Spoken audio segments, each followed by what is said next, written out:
सिर्फ supreme court ने? देखिए, जिस दिन से यूजीसी लागू हुआ उसी दिन से मैं कह रहा था ना कि सुप्रीम कोर्ट का दरवाजा खुला है, आप जाओ, न्याय मिलेगा।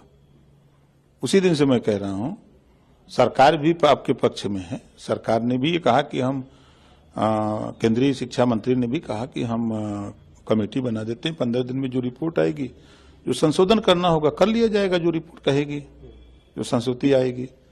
और सुप्रीम कोर्ट ने तो मैं तो उसी दिन से कह रहा हूं कि आप सुप्रीम कोर्ट जाओ, दरवाजा खुला, न्याय मिलेगा। आपको अगर इस तरह का अंदेशा है तो आज वो सुप्रीम कोर्ट गए, सुप्रीम कोर्ट ने उनकी बात को माना, अब स्टे दिया है, अब आगे सुनवाई होगी तो अपना बहस करें। भारतीय जनता पार्टी के लिए आपको नहीं लगता केंद्र सरकार के लिए एक बड़ी झटका? कोई चीज नहीं है। कौन सा झटका है?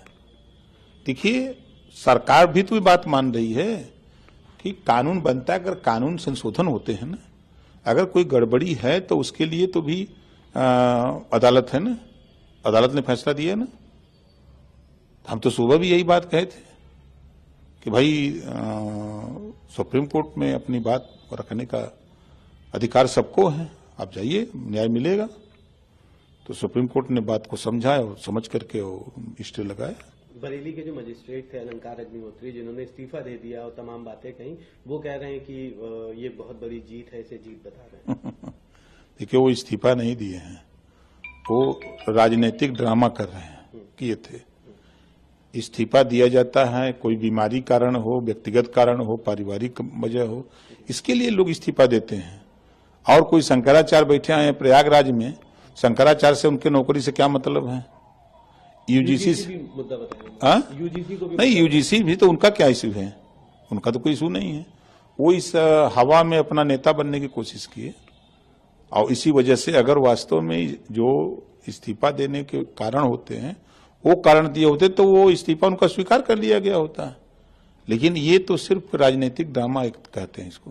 अब तो वो जीत बता रहे हैं, लेकिन कोई जीत नहीं है। क्या होना है सुप्रीम कोर्ट? देखिए, सुप्रीम कोर्ट ने उस बात को सुना और अपना रोक लगाई है। अब उसमें बहस होगी ना, बहस होगी, दोनों पक्ष अपनी अपनी बात रखेंगे, जो कमी होगी उसको सुधार करके फिर अपना कोर्ट फैसला दे देगा। लेकिन ओम प्रकाश राजभर जी क्या चाहते हैं, क्या होना चाहिए?